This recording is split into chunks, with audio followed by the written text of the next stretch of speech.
My name is Masha. I'm a clinical psychologist, and actually I would like to begin with a story that has happened before I started studying, and it is related to anxiety. In general, I just want to make one notice. My stories will be always altered. So a person that was in my real life, in my sessions, female might be male, and the names will be altered, and profession, etc., due to privacy protection. So sometimes it's literature, sometimes it's clinical life, sometimes it's real life. And this story is about my friend, with whom I went to concerts with in high school. And at some point, it was my birthday, so she really wanted to surprise me, and we went to an important concert of ours, of the band that we both liked. And it went on kind of well. But afterwards, we talked a lot, and she told me that actually during the concert, it was very difficult for her to focus. What was going on inside of her was that her heart was beating like crazy, she was sweating, she was very worried that she might lose her conscious, or she might even die, or she might somehow get really, really bad. And there was also a question whether anyone will help. And she was there. I am younger, so she was supposed to take care of me, in a way. And we were supposed to enjoy, and she had all these tremendous feelings going on, and worries and tension, and everything was kind of stormy. I felt guilty because I didn't notice it. I didn't really know what was going on. I felt something was wrong, but I didn't really know what was the problem, and I was concerned. Later on, I started studying, and she actually studying psychology, and she asked for help. And briefly afterwards, her therapist told her that those are probably panic attacks that were happening to her. So now I'm talking to you about anxiety, and I'm using the word panic attacks, and it's kind of messy. So why is it like that? So Freud introduced anxiety neurosis, but then afterwards the term anxiety kind of watered down because we started using it in everyday language, like the business meeting and I was anxious, or even in some life-threatening situations, someone might say that he or she was anxious. So then, in order for us not to hear it on an everyday basis, panic attacks and panic disorders were invented, but it's practically the same. So by the official definition, it is characterized by tension, worried thoughts, physical changes like the sweating, the trembling, dizziness, and the rapid heart beating. But I also have to say that this is one of the definitions. And I don't know if some of you are colleagues, but in the field of psychology, psychiatry, psychoanalysis, multiple theories coexist. So this is one of the ways in which we can define anxiety. And what I'm about to tell you today is the way I understand it and the way I learned about it, but it's not an only way. So on the other hand, if some of you might have going on through a therapy or counseling, and your counselor is telling you or helping you understand something a little bit different, it is totally okay. It is just in these professions, multiple theories coexist, as I said. I would just like to point your attention to these bodily symptoms. They were very important for me in the clinical practice, and I also did my master thesis about the psychosomatic symptoms. I really find it interesting from multiple angles. But why am I underlining this at this moment? Because these bodily symptoms, to a person who is experiencing them, might seem very, very dangerous. So in this story, my friend thought that she will die, or she will her heart is in a really, really bad condition. And why is this important? Because maybe some of you have friends or colleagues or neighbors who are going from one doctor to another asking what is wrong with my body. Sometimes it happens that people go for years to these medical checkups, and then after a while someone tells them, well, maybe you should ask for psychological support or help with therapy. So there is nothing after the medical checkups are done, of course after we realize that there is nothing serious going on with the heart or any other organ, we may draw attention to this, and it should not go like years and years of someone actually losing on the quality of life because he or she thinks that there's something wrong with the body, and on the other hand, it might be something else that can help them. So within psychoanalysis, the concept of anxiety has been understood in multiple ways, as I said, and it is very important because one of the ways in which psychoanalysis understands anxiety is a little bit different. So it is crucial because sometimes the symptoms of psychopathology are viewed as an attempt to avoid this experience. These tremendous, stormy, worrying thoughts and concerns and bodily symptoms. So we do some maneuvers in order to avoid that. Maneuvers, we can call them defense mechanisms. We don't have to call them like that, but in any ways, there is a certain portion of tension that sometimes remain inside, and then a person experiences anxiety. This is how one of the ways that psychoanalysis can define anxiety. What I'm about to introduce now is mentalizing and mentalization.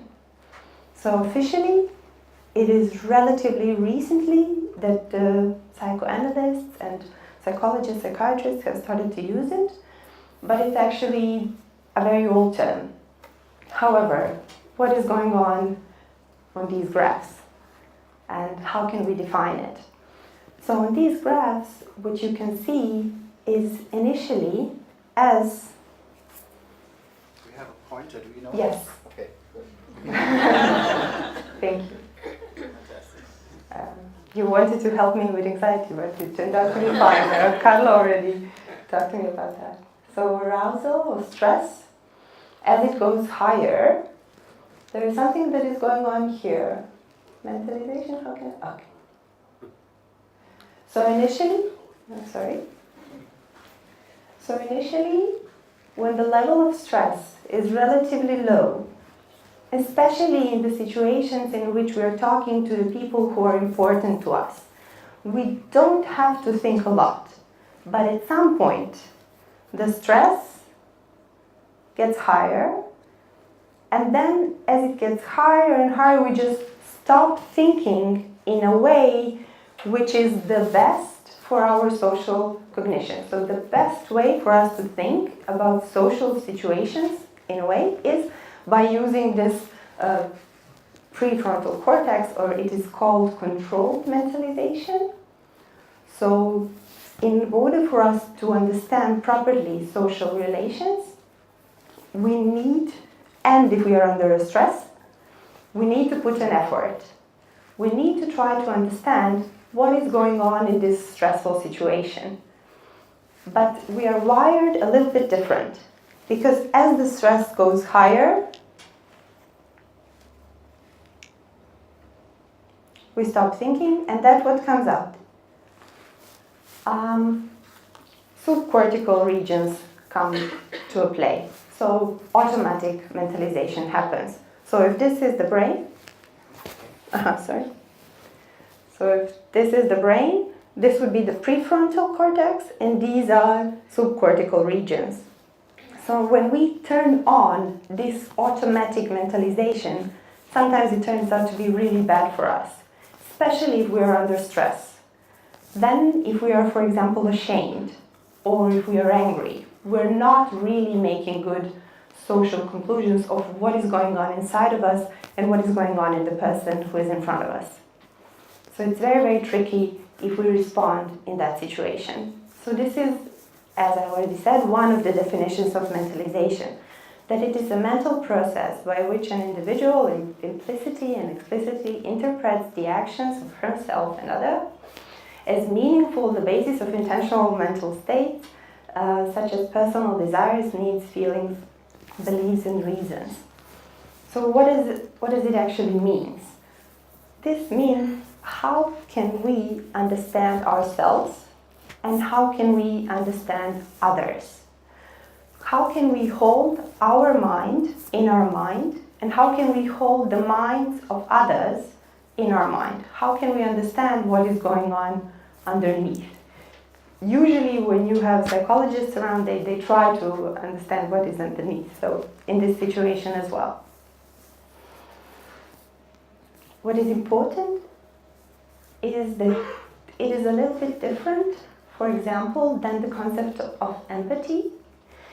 When it's about empathy, it is about the feelings of others. How can we think and feel about the feelings of others? But within the concept of mentalization, it is related both to the thoughts and feelings of self and of others. How is it in real life? When we try to mentalize the self, we are asking ourselves the question, how do I feel and what do I think?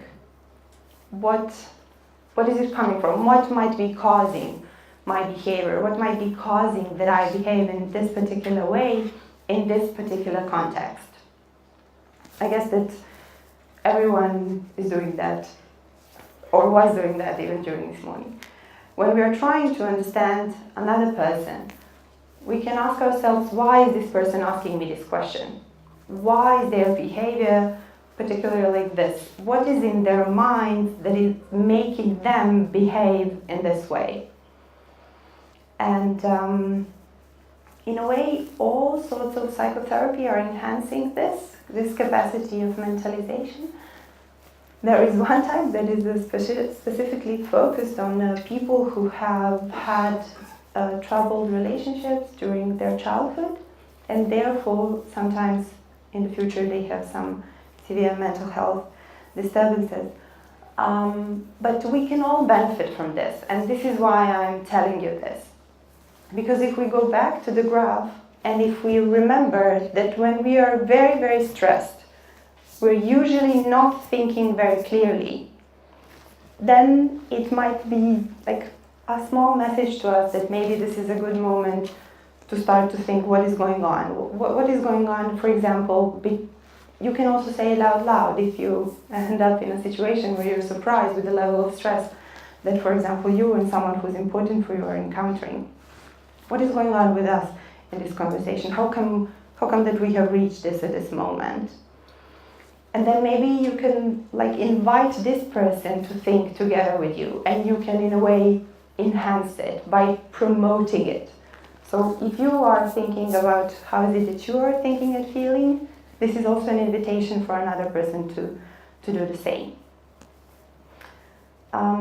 What I would like to underline is that this is not like 1 or 10. So there is in between, it's a degree.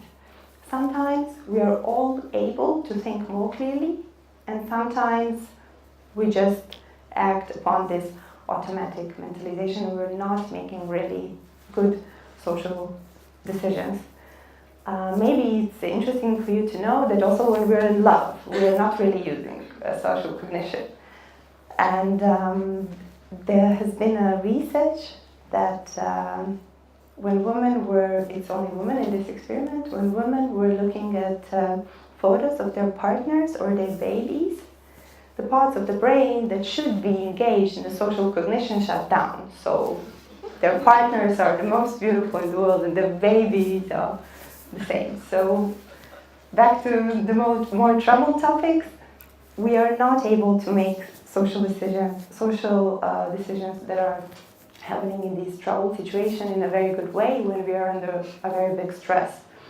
But at the same time, it's not a one-way street, and even if our capacity might be like a little bit troubled in a certain context, it can still work better in some other context. Or it can be developed through time, or it can be enhanced if we have a support from another person who is close to us. Maybe we can think about close relationships beyond the relationship, let's say, between a mother and a child, which is the most often used. But people who can soothe us when we're stressed are close to us, and they can help us think even when we cannot think. I would like to share with you a story when a client of mine got engaged. And briefly after that, let's say one day after that, her partner got a new job. And he had to be away from the city for a while and traveling back and forth, but he was away from their home. She was very stressed, and she was kind of cold on the phone when they talked. And at some point, she really insisted that he needs to go back on Wednesday, and otherwise she will be really, really angry. However, he was supposed to come on Thursday. This is what he told her afterwards. And she started to be really, really angry. Why is this happening? How can I even be with someone who did not listen to me, who did not take me seriously? And whether we should be together or not. He came home. He managed to finish his duties at work, and he came home on Wednesday evening. So they saw each other, and they hugged, and everything was fine. But while that was happening, and when we were talking, she started to question herself, why did I do that? Would it actually be the same even if he was in the city? And because we know from some of her previous stories that sometimes when she is about to reach closeness with a partner, she, let's say, integrates some level of chaos in their relationship. And then afterwards they are able to reach closeness. This has happened in this situation as well. It was a little bit similar when they were supposed to move in together. There was also a period of chaos before they entered some sort of harmony. So even though she was anxious, let's say from being close, then she introduced another type of anxiety and anger, and then therefore, and afterwards, she was supposed to reach the closeness that was reachable in the first place. So sometimes it's not really obvious what is it that we're doing. And what was really important in this situation is that she actually made this step. She was wondering, why did I do it? What was going on? I'm not sure. I had a feeling that it would happen even if he was in the city during that time. So this is what we can do, and maybe what we can start doing. So when the arousal gets up, we can somehow push our capacities to think a little bit longer. So even if the arousal is really, really high, maybe we can still somehow think about the situation that is going on. And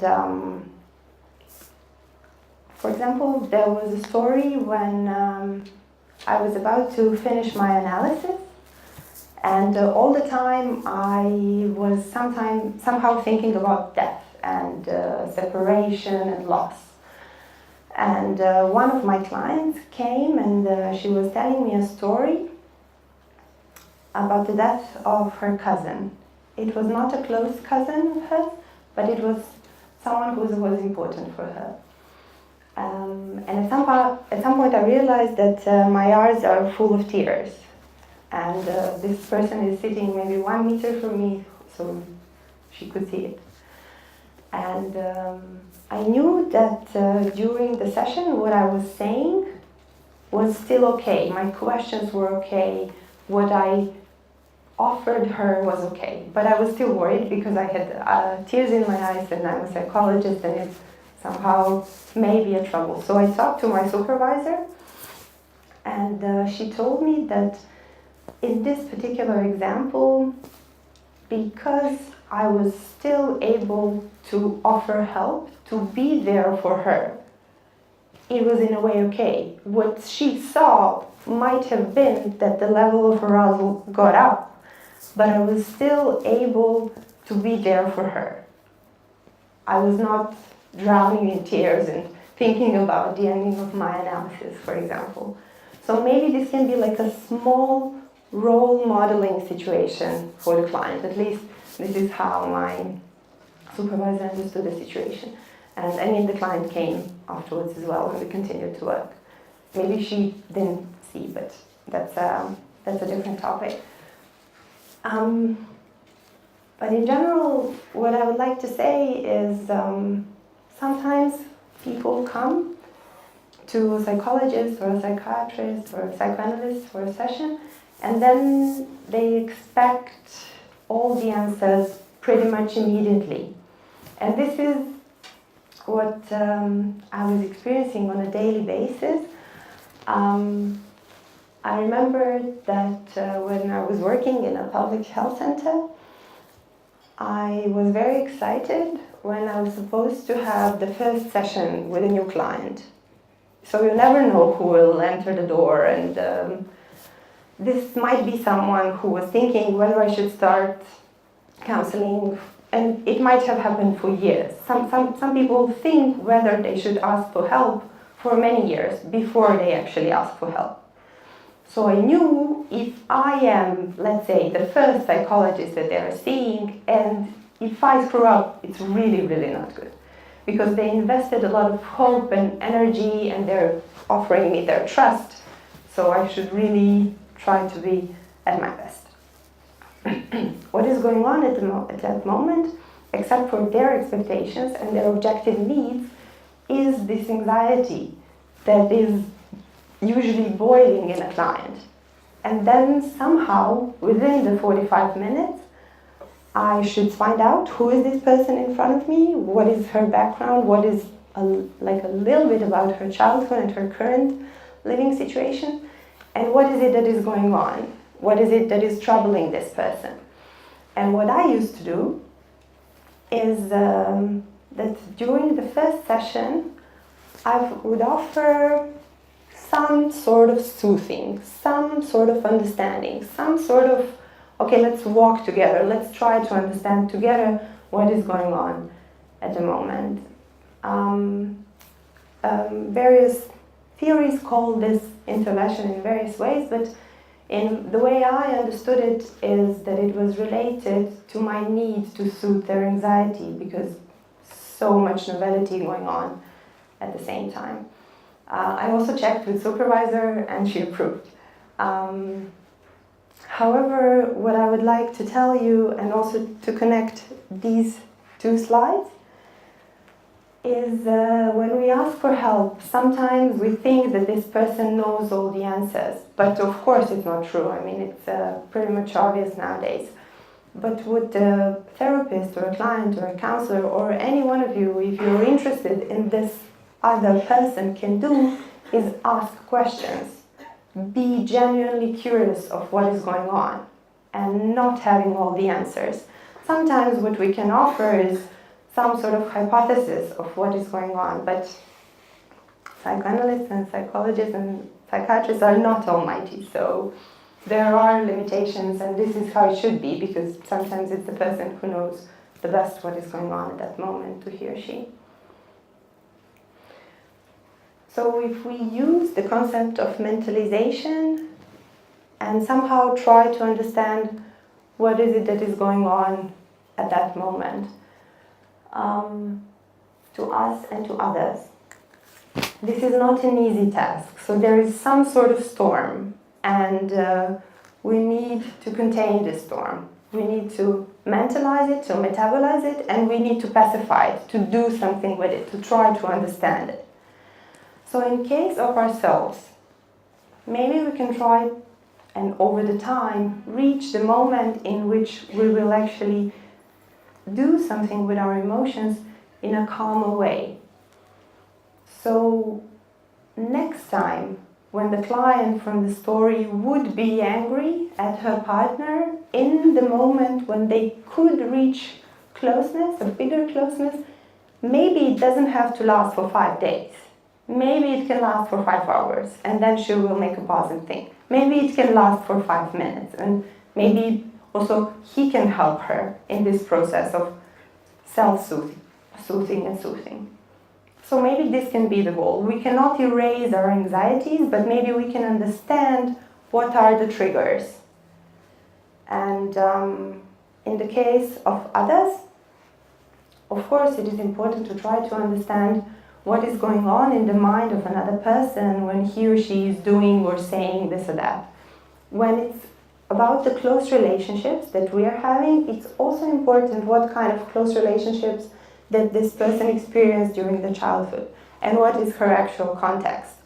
And in some other some other information might be of relevance. But trying to keep the mind of another person in our mind is crucial.